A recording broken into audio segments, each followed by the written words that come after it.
તો એમની બાજુમાં જ રહો છો? બાજુમાં રહું છું ને જે લાલ ધર્મેશભાઈ રહ્યા ને એમનું નામ લાલાભાઈ છે ને લાલારે તો અમારે પર્સનલ એવો સંબંધ છે, ભાઈઓ ગોણી તેમ. તો તમે આ જે મુદ્દો બન્યો છે એને ધાર્મિક મુદ્દા પર લાવવા માટે જે કોશિશ થઈ રહી છે એ બધી ખોટી જ છે.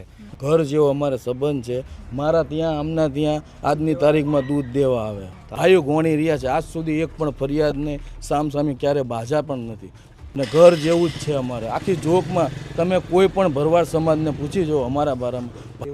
કાલે બધા અંતિમ ક્રિયામાં પણ તમે અમે બધા પાછળ જ હતા પણ એવું પરમ દિવસે છોકરાને લઈને અમારે ત્યાં દૂધ દેવા આવ્યો હતો.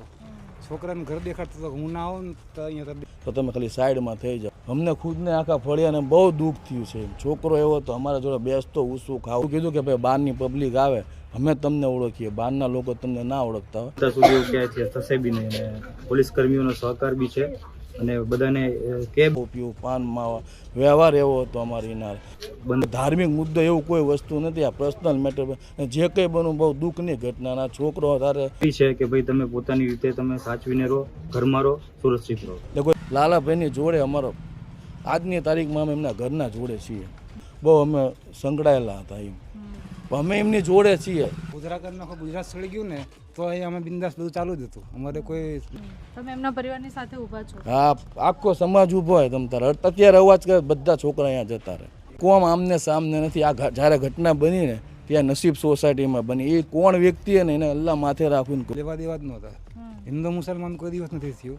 કોઈ કહું છું હું ઓળખતો નથી, કોઈ જોવે બી નથી. સમજવું છે ગઈકાલે જે બન્યું એ કોઈ ધાર્મિક ઘટના કે એવું નથી. એમાં અમને એસપી સાહેબ જોડે એવું જાણવા મળ્યું. બાકી બીજી કંઈ ખબર નથી. પણ એસપી સાહેબે કાલ નિવેદન દીધું નથી ગુલામમય હતી. હા, અને તમે આખી ઘટનાને કેવી રીતના જુઓ છો? પહેલા મારે બીજું કંઈ માહિતી આપણા પાસે. તો તમે તો એમની બાજુમાં જ રહો છો? બાજુમાં રહું ને તો એવું કીધું ઓવરટેક બારામાં લપ થઈ છે એવું કીધું. મારા ત્યાં આમના ત્યાં આજની તારીખમાં દૂધ દેવા આવે એવું છું ને જે લાલ ધર્મેશભાઈ રહ્યા ને એમનું નામ લાલાભાઈ છે. ઘર જેવો અમારે સંબંધ છે. જોકમાં તમે કોઈ પણ ભરવાડ સમાજને પૂછી જો અમારા બારામાં ભાઈઓ ગોણી રહ્યા છે. આજ સુધી એક પણ એમના ફેમિલી જોડે એવા સંબંધ છે અને ઘર જેવું જ છે અમારે. અમે સાંજે બધા બેસવા ત્યાં જવાના છીએ. કાલે બધા ફરિયાદને સામસામી ક્યારે બાજા પણ નથી. ભાઈઓ ગોણી રહ્યા છે આજની તારીખમાં. તો હજી આમ કીધું કે ભાઈ બહારની પબ્લિક આવે અમે તમને ઓળખીએ, બહારના લોકો તમને ના ઓળખતા હોય. અંતિમ ક્રિયામાં પણ તમે અમે બધા પાછળ જ હતા પણ એવું એ ખુદ જાણે જ છે. આખી જોકમાં નાની જોક મોટી જોક ભાઈઓ ગોણી રહેલા છીએ. તો તમે ખાલી સાઈડમાં થઈ જાઓ. પછી અમે બધા સાઈડમાં થઈ ગયા ઊભેલા જ તમે. આ તો ટીવી પર જોયું, કાલે ઘરે જ હતા અમે, રજા હતી એટલે ટીવી પર જોયું તો એસપી સાહેબનું નિવેદન જોયું. આ તો એ પર્સનલ મેટર છે અને એની બહુ ડિટેલમાં આપણને માહિતી નથી. ભાઈઓ ગોણી તેમ તમે એમના ઘરે પૂછી જાઓ, જોકમાં ગમે એને પૂછી જાઓ. અમે એમાં કીધું કે ભાઈ ઓવરટેક બારામાં કંઈ લપ થઈ હતી ને લાલારે તો અમારે પર્સનલ એવો સંબંધ છે. દૂધ દેવા આવ્યો હતો છોકરાને લઈને. પરમ દિવસે છોકરાને લઈને અમારે ત્યાં દૂધ દેવા આવ્યો હતો. અમે કેવી રીતે રિયલ સાથે આજની તારીખમાં એ સંબંધ છે. અમે બધા રાતે બેસવા જવાના એમના ઘરે. દેખાડીને ગયો પરમ દિવસે. પછી કાલે સાંભળ્યું કે આવું થયું. છોકરાને ઘર દેખાડતો હતો, હું ના આવું ને તો અહીંયા દેવા આવવાનું. ને બહુ દુઃખની ઘટના બની. અમને ખુદને આખા ફળિયાને બહુ દુઃખ થયું છે. તમને અહીંયા મેટરની ખબર ક્યારે પડી કે આવું કંઈ બન્યું છે? અમને 2:30 વાગે ખબર પડી. ભાઈઓ દિનેશભાઈ, રણછોડભાઈ, લાલાભાઈ જોકમાં તમામ એમ બધા એવા સંબંધ. છોકરો એવો હતો અમારા જોડે બેસતો ઉસું ખાવું પીવું પાન માવા વ્યવહાર એવો હતો અમારી નાર. એટલે કોઈ ધાર્મિક મુદ્દો એવું કોઈ વસ્તુ નથી. આ પર્સનલ મેટર જે કંઈ બનવું બહુ દુઃખની ઘટના. છોકરો આજની તારીખ અમારું શું ઇન્ટરવ્યૂ તમને એમને પૂછી જુઓ. ઘરે અડધી રાતે આવે. મારા ગેસના બોટલનો ધંધો, રાત્રે બોટલ લેવા આવતા. અમે તારે બહુ અમે સંકળાયેલા હતા એમ. ધંધા કે બી તો એમ અમારા લે મારા ઘર બધા જોડે. જો કે આખી જોક જોડે એમ.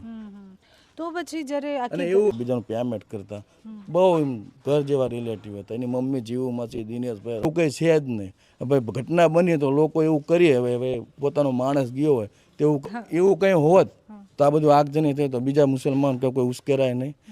પોતાની સળગી ગઈ. આપણે ફરિયાદ કરવા નથી ગયા. હવે હોય માણસનો ગુસ્સો હોય તો બને. હવે એવું કરી શકે. મારા પોતાની કાર એક સળગી ગઈ.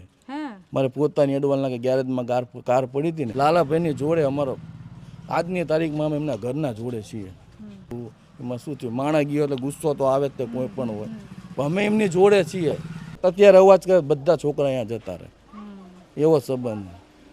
તમે એમના પરિવારની સાથે ઊભા છો. હા, આખો સમાજ ઊભો હોય તમ તારે. કહેવામાં આવ્યું કે બંને કોમ આમને સામને આવી ગઈ. કોઈ કોમ આમને સામને નથી. આ તો ગઈકાલે જ્યારે સૌથી પહેલાં ઘટના આવી એટલે એને પહેલાં હિન્દુ મુસ્લિમ સાથે જોડવામાં આવ્યું, પછી હું ઓળખતો નથી, કોઈ જોવે બી નથી, પણ પછી બધું આવું થયું. પછી કોઈ એક પણ મુસલમાન બહાર નથી. આ ઘટના બનીને ત્યાં નસીબ સોસાયટીમાં બની. એ કોણ વ્યક્તિ એને એને અલ્લાહ માથે રાખીને કહું છું, એવું ઝઘડો કરવાનો જ નથી, કોઈ પણ સંજોગોમાં નથી કરવાનું. જેવી ઘટના બનીને તમામ પોતાના ધંધા બંધ કરીને ઘરે આવી ગયા. આપનું શું નામ છે ભાઈ? સૈયદ આમિર. અને સૈયદભાઈ, આખી ઘટના બની એના પછી અને જે કંઈ ઘટના બની અમને બહુ દુઃખ છે, ઈમાનદારીથી દુઃખ છે. ના ક્યારે એવું થયું નથી. જો કે ઘણા ઝઘડા એવા થયા છે કે જેમાં પર્સનલ મેટર વધારે હોય છે. ધંધુકા માટે એવું કહેવાય કે આમ અહીંયા પહેલાં પણ આવી ઘટનાઓ બની છે ને હિન્દુ મુસ્લિમ આમને સામને આવી જતા હોય છે. તો આ જે મુદ્દો બન્યો છે એને ધાર્મિક મુદ્દા પર લાવવા માટે જે કોશિશ થઈ રહી છે એ બધી ખોટી જ છે.